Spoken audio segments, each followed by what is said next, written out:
So what prompted Ottomans to head east and conquer Arabia?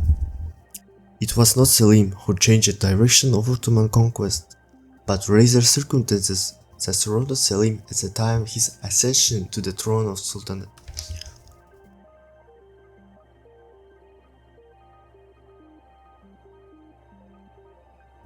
Safavid threatened eastern Anatolia.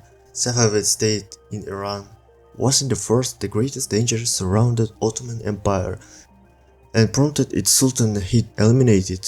Safavid state was founded by Ismail ibn Haydar al-Arabi, who, after establishing his state and establishing its pillars, assumed the title of Shah. Contrary to the popular belief, Safavid state was not Persian in ethnic sense of the word, as its nucleus most preachers soldiers were from Turkish tribes. Ismail grew up as an orphan, hunted by security institutions of Akkoyunlu state after his father of many his followers were killed by the one ruler of province against which he revolted and gathered an army to fight it. Years of Ismail spent in the mountains, hidden from view, taught him the value of the patience and politics of the long haul.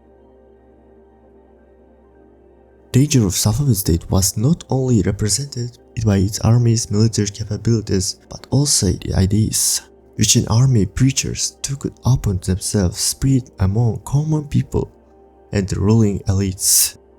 Borders and geographic terrain that can hinder progress and armies and conquerors that easily paved for ideas and ideologies, especially if the right climate for such ideas is available.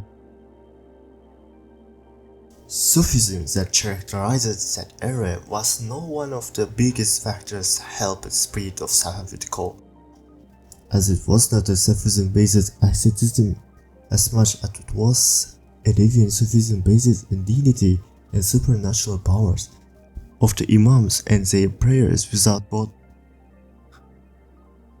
Poor political, economic and social situation caused by wars and conflicts between princes of Akkoyunlu that ruled those countries led the people of that region to seek salvation by any possible deplorable situation.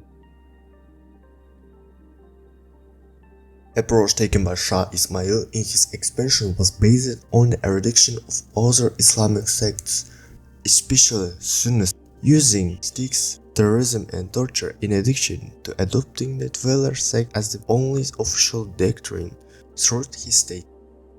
Shah's vision was based on melting different peoples and nations of the region under the banner of doctrine that guaranteed him absolute power and ensures a loyalty independence even if they are citizens of other countries.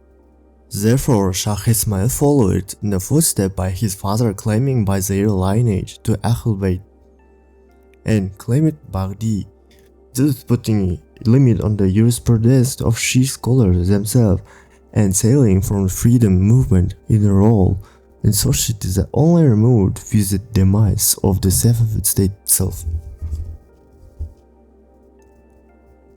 Those followers of the Dweller sect neighboring regions, especially Anatolian Shiites, began to migrate to the countries under Shah rule, becoming the fruit of the campaigns through the country. Migration of Shiites from Ottoman Anatolia to Iran was the first harbinger of the clash between Safavids and Ottomans, as it showed to Ottomans that their attachment and loyalty was to the Shah and his state and not the Ottoman Sultan and Ottomans. However, the clash between two states became inevitable when the Safavids began to exploit Anatolian Shiites to foment unrest and armed revolt against Ottomans. Another factor that pushed Sultan Selim to fight Safavids was Shah Ismail's willingness to ally with European kingdoms against Muslims in order to achieve his goals. Shah saw his religious calling nothing more than to use it to expand and consolidate the power of state at the expense of his statesmen and citizens. All of the above conditions contributed by making Arab and Muslim countries courted by invaders. Portuguese sailors had discovered the Cape of Good Hope and circumnavigated the African continent. Portugal established colonies shores of Africa and the coast of Oman and India, and its fleets threatened the maritime shores Africa and the coast of Oman and India, and it feels threatened the maritime trade routes between India and Persian Gulf, destroying and seizing Muslim merchant ships.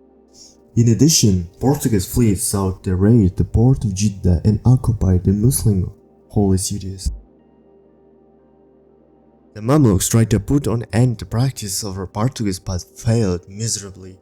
Anyone who compares the state of Mamluks in the war with the Mongol armies in the Battle of Ain-Jalut and their state with the Portuguese can see the value of justice, redressing grievances and its impact strengthening national alignment against eternal dangers.